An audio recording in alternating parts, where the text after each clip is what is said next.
Welcome to Indonesia. Today, we begin our journey through Sumatra, a volcanic island full of natural wonders. Here you find the whitest sand beaches, crystal clear water, warm locals, and amazing prices. It truly feels like exploring an untouched paradise hidden away from the rest of the world. You can truly feel like you are in paradise here. I am flying out right now to the incredibly massive Indonesian island of Sumatra. Having been to Indonesia before, I already know how diverse it is, but looking out the plane window makes this place look like an entirely different world. Featuring turquoise coastlines, deep jungle volcanoes, and river canyons winding down the slopes, this island was completely shaped by eruptions. It remains one of the most volcanically dense places on Earth. There are 35 volcanoes, and many of them are still active. I exchanged some money, and now I'm a millionaire again. I slept poorly last night since my body is still adjusting to the massive time zone difference. Indonesia is the world's largest Muslim-majority nation, with around 230 million Muslims. Yet the country itself is not strictly Islamic. It is a beautiful religious mosaic. While Bali is mostly Hindu, Flores is Catholic and Papua is predominantly Christian. All of this intertwines within a single nation that beautifully teaches tolerance for different religions. What a beautiful and colorful village! Well, it is obvious that the people here live in poverty, but at least they brighten their surroundings with colors. Both the boats and the bridge are so incredibly vibrant that it almost feels like the Caribbean. I have arrived at a fishing village filled with countless boats. I am going to hop into one right now and sail off to visit the beautiful islands. I am sailing out from the small, colorful village. House after house is painted in bright blues, yellows, and reds, as if the village is throwing its own celebration. Life is simple, and almost all the locals are fishermen. Their boats, decorated with intricate patterns, line the shore like a colorful army waiting for the morning run out to sea. In many of these villages across western Sumatra, fishing still remains the only source of livelihood for the locals. Locals say the very first fishermen followed the voices of sea spirits. They believed every single fish belonged to the ocean, so they always released a portion of their catch back into the sea to ensure the waters would be bountiful. Even to this day, communities perform traditional rituals before the first fishing season begins, asking the sea for a blessing. Upon landing on the tiny Sarandan island, I saw that the white sand everywhere was covered in thousands of yellow blossoms that the wind had blown down from the coastal trees. I have just arrived at Siranda, the first island of the day. It's really tiny, probably only about 300 by 200 meters. The sea is very calm, the weather is great, and the sun is shining. You can see a few tourists left over from yesterday who spent the night on the island. I will probably spend a few hours here before sailing on to the other islands, and I will only make it back to my home city of Padang by evening. Indonesia has about 17,000 islands in total, both big and small. The exact number remains unknown to scientists and local geographers alike because high and low tides constantly change the count. Only about 6,000 of these islands are inhabited. The rest are wild. After spending part of the day on the tiny island, I'm back in the boat, sailing on. The wind is refreshing, ocean spray splashes against my face, and I am surrounded by beautiful islands. The next island I have just landed on is the tiny Padang. I landed on Padang, today's second island. The waters here are completely calm and absolutely perfect for swimming. Fine soft sand, very few corals. This place is a total paradise, and it's completely surrounded by mountains. It's a magical place. There are many beautiful spots in Indonesia. This island is one of the most popular in the area. Quite a few locals come here too, and you can even go for a banana boat ride. Water sports, jet skis, but in my opinion, they just don't belong in places like this. In a place like this, you just want to hear the crashing waves and see the palm trees with as few people around as possible, away from all the loud water sports.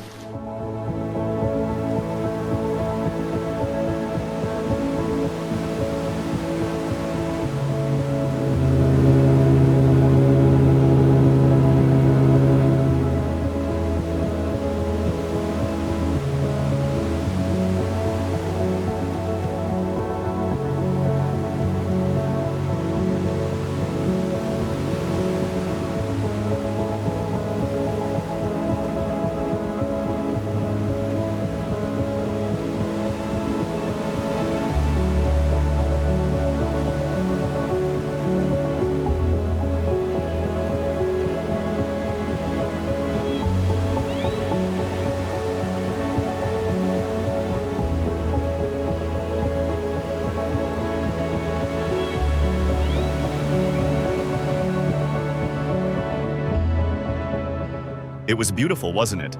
Imagine the pure joy of being here. It takes a lot of time and effort to arrive, but afterwards, it's true paradise for the soul. There are little cottages on the island where you can spend the night and enjoy the peace. However, I have something even more beautiful planned for tomorrow, so I cannot stay overnight this time. I'm on the fourth and final island, Pasumpahan. It's probably the most beautiful and peaceful. Birds are chirping, with plenty of palm trees. Take a look at the surroundings, a beautiful palm grove, soft sand, and perfectly calm ocean water. Even the locals are just soaking in the sea like fish. They are bringing in fresh coconuts. I think I should go over and buy one or two. Well, this islet is quite small, probably similar in size to the first island. You can cross it in just 1 minute from side to side. The locals will probably ship the coconuts out, as there are so many palm trees here. There are not enough people here to drink or eat them, so they will ship them over to Padang. Strolling through these islands, I naturally find myself comparing them to Bali. Almost everyone heading to Indonesia only flies to Bali, though I think it's not worth it. Bali is twice as expensive. There would probably be 50 times more people. It would be completely packed with crowds of tourists everywhere. And now look at what a beautiful island I am on. It's all mine. I can brag that I am on a private island. By the way, the big island of Sumatra is Muslim, so all these little islands are Muslim too, but the people are incredibly friendly, even friendlier than in Hindu Bali. So change your destinations and fly to Sumatra instead of Bali.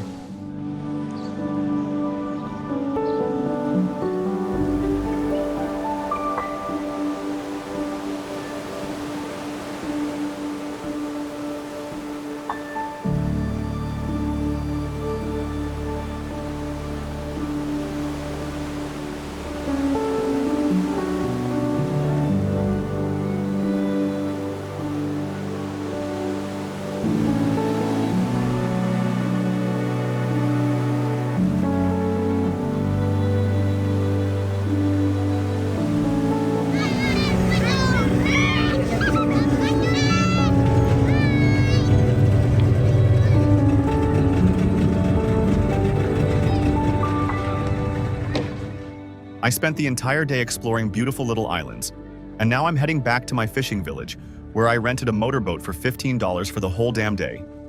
Every single moment in this ocean world was simply unforgettable. It's starting to get dark. I'm back at the pier, and there's so much life here, with children shouting. When the river is low, the children play soccer in that exact spot, but when the water rises, what do they play? Water sports. The village is coming alive. It's no longer hot now, though it was hot during the day. I'm returning to Padang along mountainous and winding roads. I even forgot about my growling stomach. On the left, the sun is setting. The sunset looks straight out of a fairy tale. I say goodbye to the sun and rush off to taste some local food. A local Padang restaurant where you can try a wide variety of fresh and delicious seafood, crabs, giant prawns, and all sorts of fish. It's actually really hot here. I'm completely covered in sweat. The crabs are just waiting to head to the table. Man, what an interesting cafe this is. I can't say it's packed with locals, but there are quite a few people here. I'm going to try the crab that he'll pick out for me. I asked them to pick the biggest one.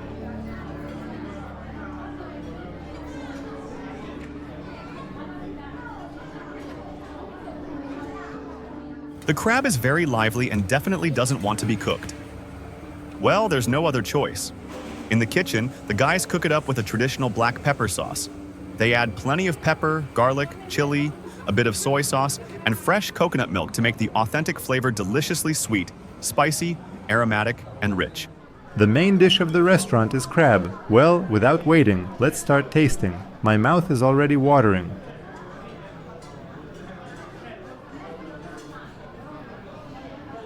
It's completely coated in that black pepper sauce. All right, I am picking up the shell cracker now, and let's get this show on the road.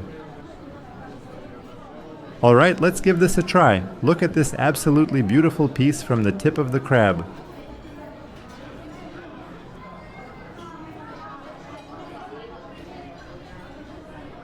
The sauce is excellent. It's black pepper, just a little bit sweet and slightly spicy. The crab itself is the most interesting part of the meal. The meat turns out to be incredibly soft and tender. Alright, now we are going to try the prawns prepared in the local Padang style.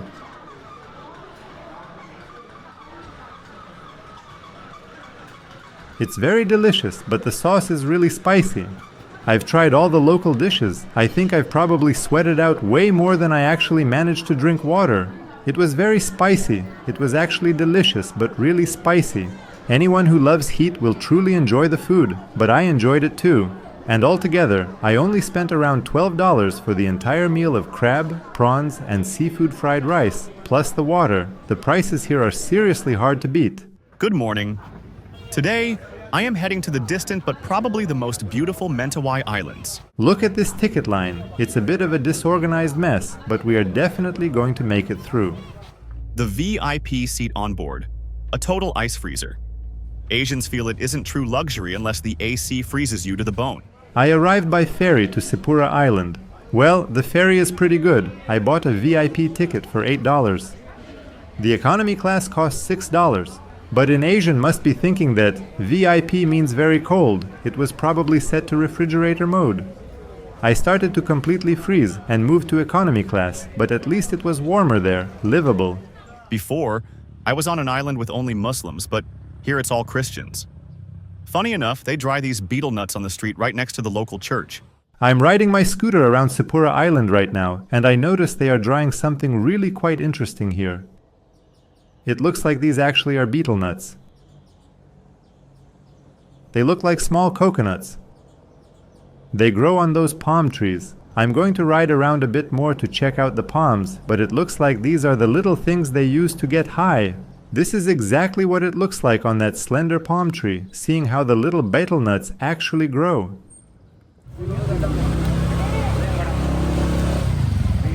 Today by the sea in a local cafe, I will taste some grilled fish.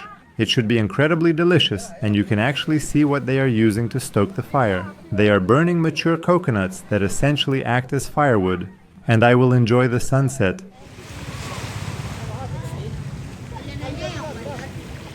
The fish looks great, doesn't it? It's quite big, 2 kilograms or 5 pounds, but it should be absolutely delicious and boneless. They'll prepare it in a few different flavors. One with simpler spices, the other with coconut.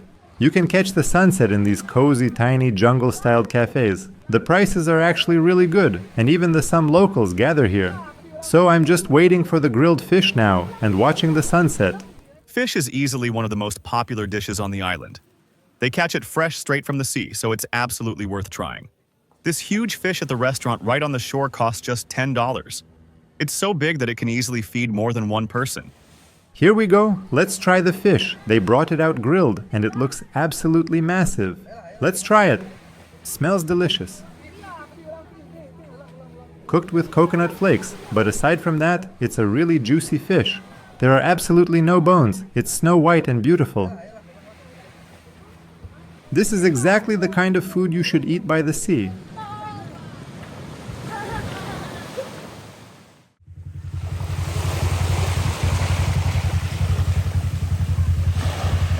Good morning from the Jelita beach on Sumatra Island in the Mentawais. I'm just heading out for a nice walk right along this incredibly and stunningly blue sea.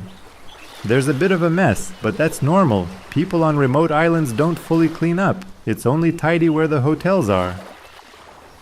It's beautiful. Lovely palm trees, great weather, no waves. Just a pure pleasure to soak in water like this. Everything is completely see-through, both the bottom and yourself. So much fun. It's beautiful.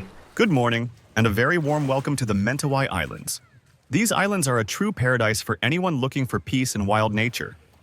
Very few people visit them, sometimes just white surfers searching for those perfect waves. The beaches here are wild. The sand is whiter than anywhere else, and there are almost no restaurants. Just a few tiny beachside cafes where you can order fresh fish and refresh yourself with a beer. But do you know what's truly mind-blowing?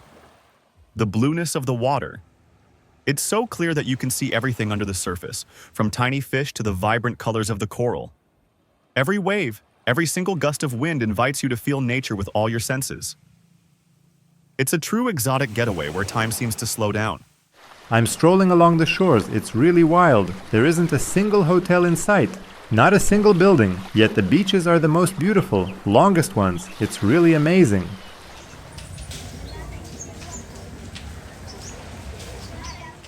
You see, bit by bit the island is getting cleared. They're burning bushes, cutting them down, and building little bungalows. Hello.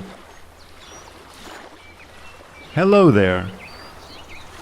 The people here are incredibly friendly. Everyone from the children and the adults to the local men. Hello. It is really nice to walk here.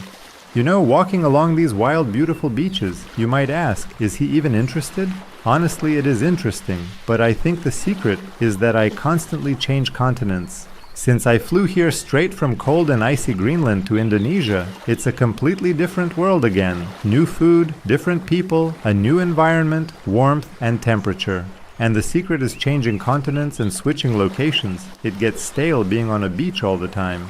I don't know. After this, I'll fly somewhere like mainland Yemen, the Arab world, or Africa, visiting the tribes. After that to South America, and everything is always different again. To the mountains finally, like the Alps, the environment and the food will change, so it's unique. Let's say only once a year you come back to warm, beautiful places like this, and that keeps it interesting. But if you do this 3 or 4 times, or if a traveler only ever flew to warm places, I bet everything starts looking very similar and feels exactly the same, just palm trees and beaches. But when you keep changing continents, it stays incredibly interesting. Guess what are the boys collecting? Will you show me? They are collecting seafood. They have a bunch of small crabs.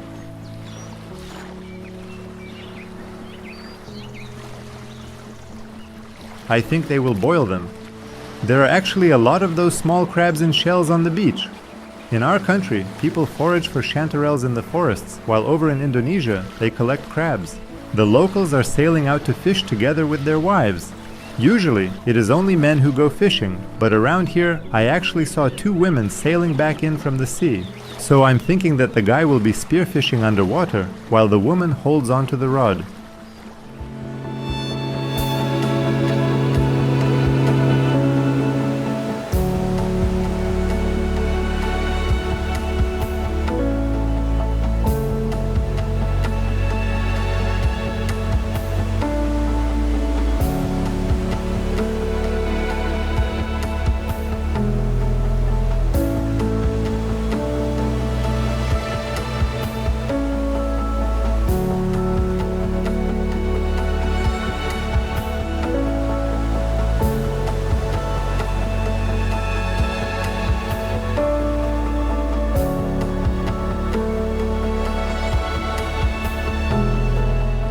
I live on this coast, in this little hotel. Look, they planted palms nearby. They are still young.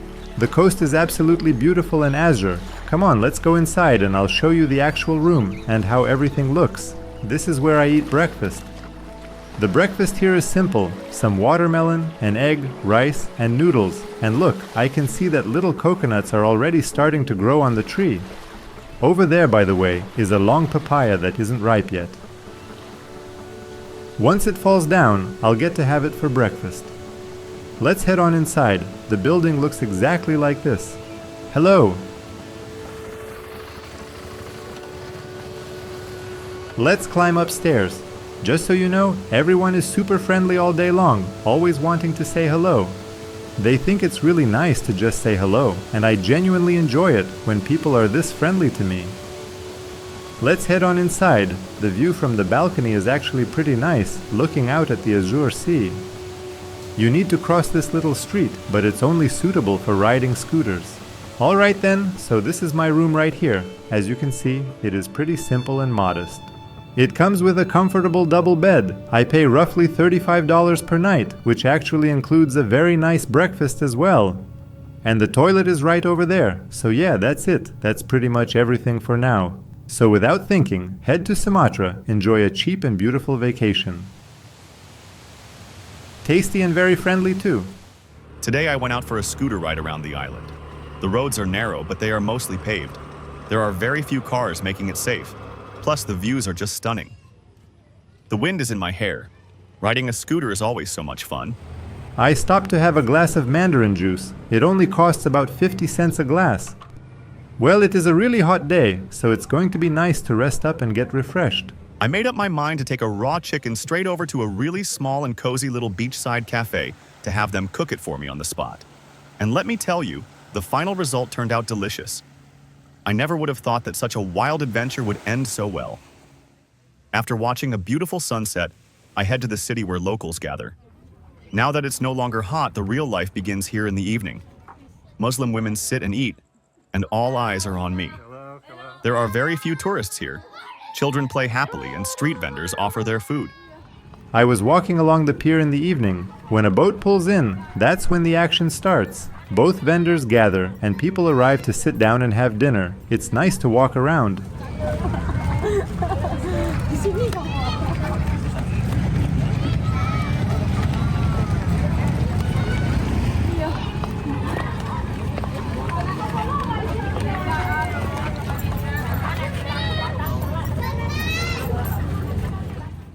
While it isn't hot yet, it's nice to take a walk. Right now, it looks to be about 7 a.m. The sun is already up, and by around 8 a.m., the heat starts setting in. But you can always take the opportunity to look around the coast and see how the local people live. Hello! These are the local people living here. The fathers are gone fishing, and the women are looking after the household and kids.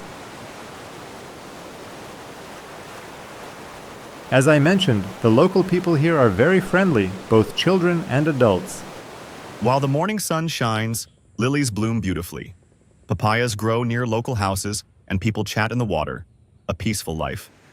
Would you like to live in a place like this? Because property prices here are very cheap. For instance, in Indonesia or in smaller villages, a plot of land right on the seafront can cost about $20,000. Naturally, foreigners are not allowed to buy land directly, but you can use long-term lease agreements or establish a local company. Of course, there will be obstacles, cultural and language barriers, messiness, but I can promise, the people here will always be friendly, helpful, and will warmly welcome foreigners. You know, the people here are just fabulous.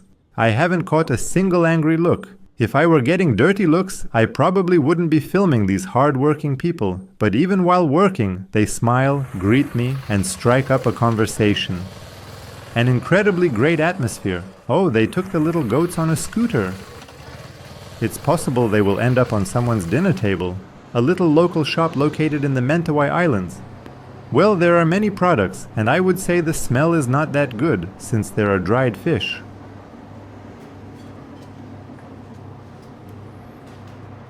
But the selection of fruits and vegetables is not bad. There are some beautiful papayas here. My guess is they'll be costing about $1 a piece. They have dragon fruit, fresh mangoes, pineapples, mandarins, and even avocados available. The variety here is great. Well, there really is quite a lot of everything. There are some customers here too. I loaded up on dragon fruits, avocados, and papayas. The entire bag of fruit only cost me about $3. Let's try it. This is a very juicy mango. A little bit of tartness, but it's perfectly ripe. Sometimes when I buy them elsewhere, they taste like soap, you know, either sour or rock hard. And here, since they don't have to ship green fruit anywhere and pick them practically on the spot, they are heavenly. We're trying the dragon fruit next. It has very vibrant colors. There are also white ones, by the way.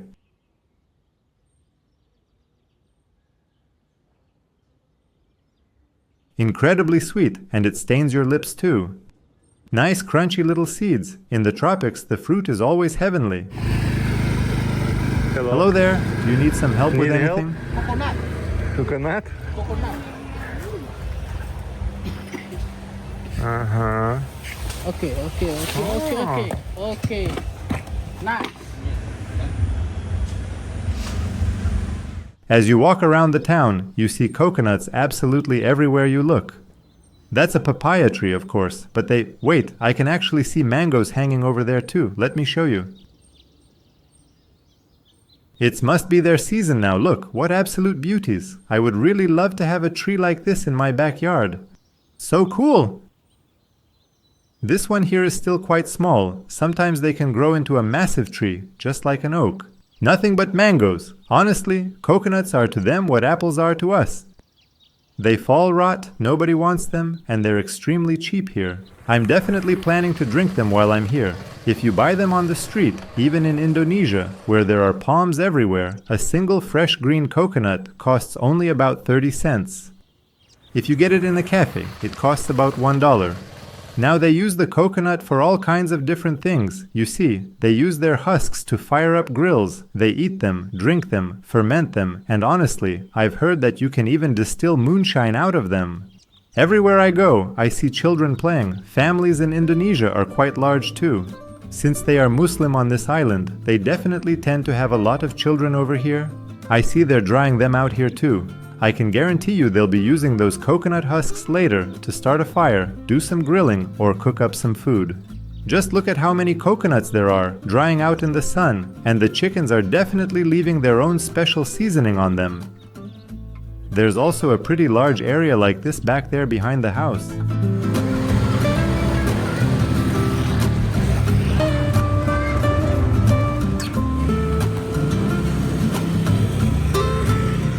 Let's see.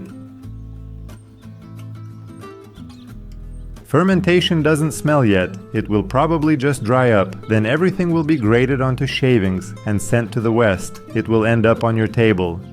Thank you so much for traveling around Sumatra with me. I hope it was beautiful, delicious, and interesting. Don't forget to like, comment, and see you next week.